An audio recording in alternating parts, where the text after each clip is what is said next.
This is the gear that I would recommend if you wanted to get into documentary. The problem is a lot of people don't pick what they want to do, so they end up picking what their jobs need. That sounds nice, except it's backwards. In order to pick the right gear, first you need to pick your clients. Because if you pick your certain type of clientele, your jobs will generally fall into the same type of work, and then you can buy based majoritively on that. Now, I don't think you could ever only buy the gear and only get hired for those same types of jobs. It just doesn't work out like that. But if you try to buy the thing that you need for this job and the thing that you need for this job, you're gonna end up with a ton of gear that rarely gets used, and it's gonna be worse gear. Why is it worse gear? Because you have the amount of money that you have. And if you need to go buy something, you will use the funds to get that. And then an additional item, and then an additional item. You can't buy the premium product, the premium version for every single one, unless you have a ton of money. That's not how it was for me when I was starting video. I had to be very decisive about which things I wanted, and I could slowly improve on the gear and cater it towards the things that I am doing. Now, 10 or plus years into it, I've been able to shift my entire thought process of what do I buy, and I funnel it through what types of jobs do I want to do. For me, that is documentary work and corporate work. And I even like it when the two can be combined. Some corporate doc stuff is really fun because you have a little bit of control on the scene, but you are trying to get that authentic feel out of the shoot. The trap that I have fallen into, and a lot of people fall into, is when you're starting out, and I recommend this, take every job you can. The problem is you can't do every job with the gear you have when you're starting out. And that's a bummer, because then you really got to start thinking, do I need a gimbal? Do I need a drone? Do I need a tripod? Do I need 2 cameras? Do I need 2 sets of media?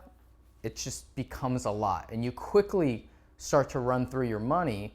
And there have been multiple points, pretty much any point in my career, where if someone gave me $10,000 and said, hey, go into B&H and pick the items that you need, every single time I would fill that up and I would say, can I get like $5 grand more? There's just a few more things that I could really use.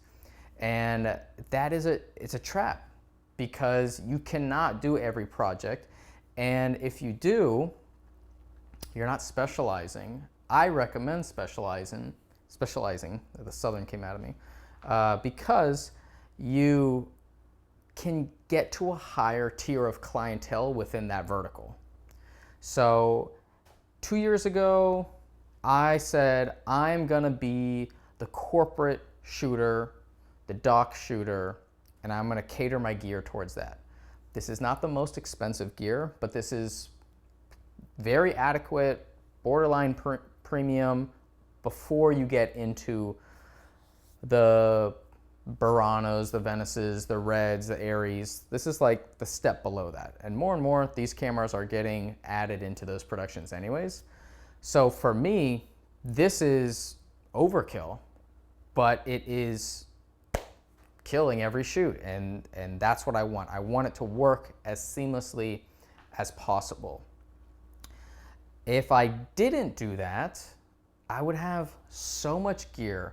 I had a comment recently and someone said, I want to niche down, but I'm scared that if I sell an item, I'm gonna need to wish I had it coming up in the future. I get that. That's a very real fear, and it happens. There's been so many times where that has happened. You can rent, and if the client says, well, we don't want an additional rental charge, most of the people have this piece of gear. It could be something simple like a telephoto lens or a gimbal. And you have positioned yourself to not satisfy those needs, then they're going to go somewhere else.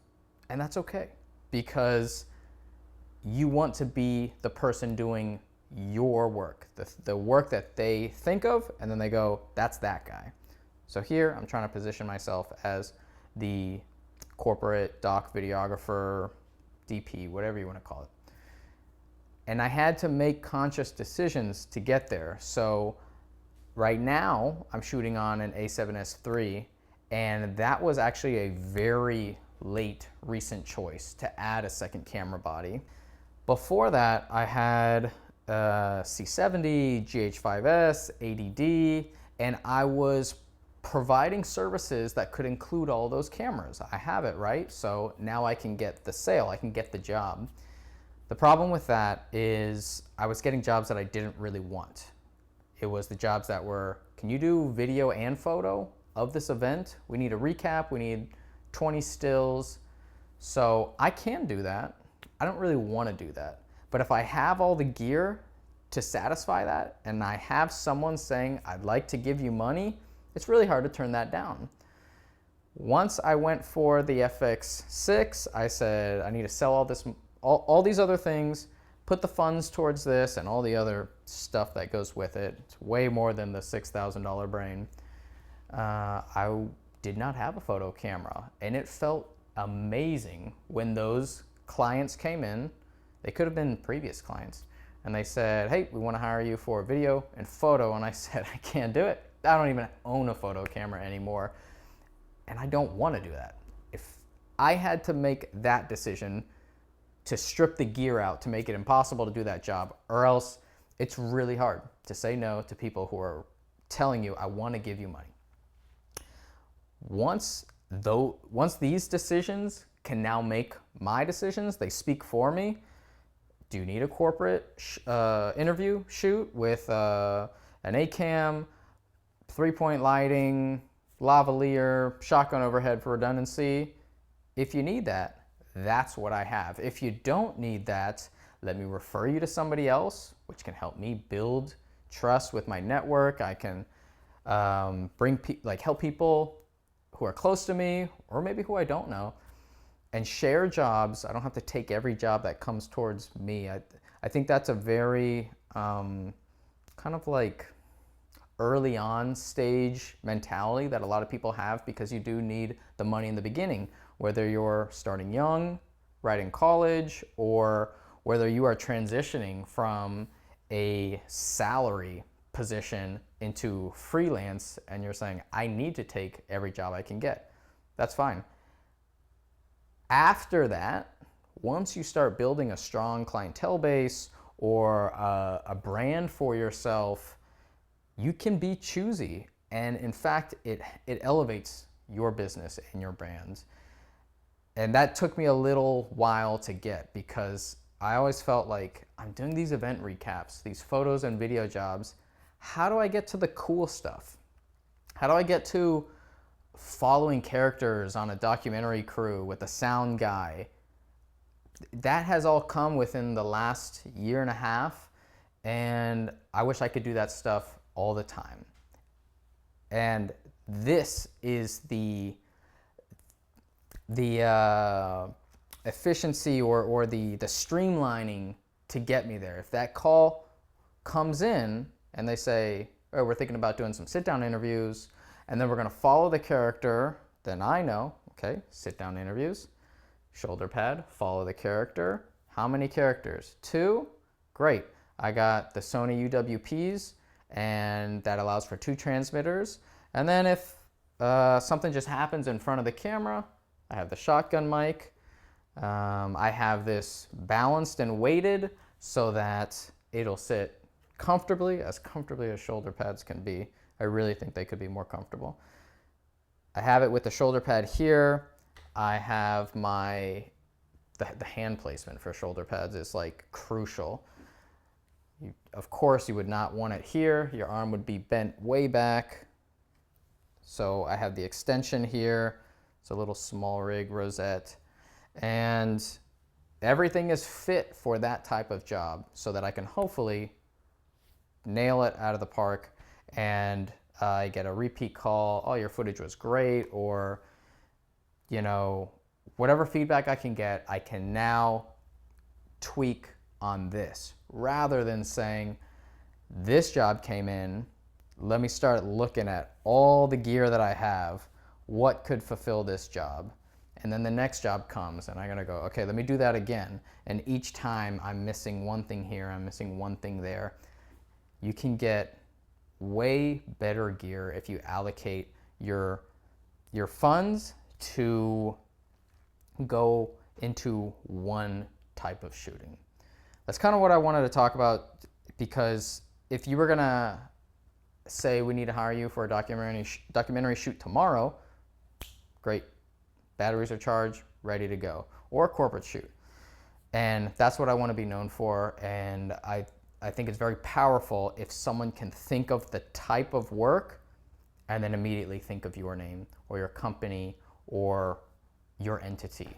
So if you guys follow this same type of thinking, let me know, because this is how I rationalize it. I've heard other people say this, but if you have a different strategy that is successful for you, I would love to hear it, because of course, I don't know everything and I haven't experienced everything.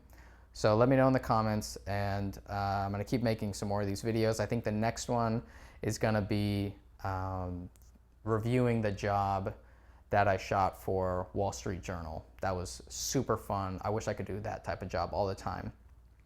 But earlier, speaking about networking and passing jobs around and all that stuff, tonight is the Florida Surf Film Festival, and I am so stoked to not only get some networking in, but see some amazing films.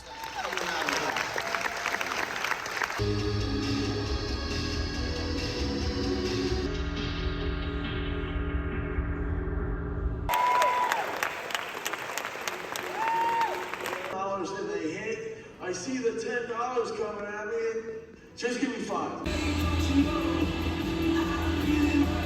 What I remember from skate parks and skate park tours is the vert ramp. Ski design had a vert ramp. They had a roll in.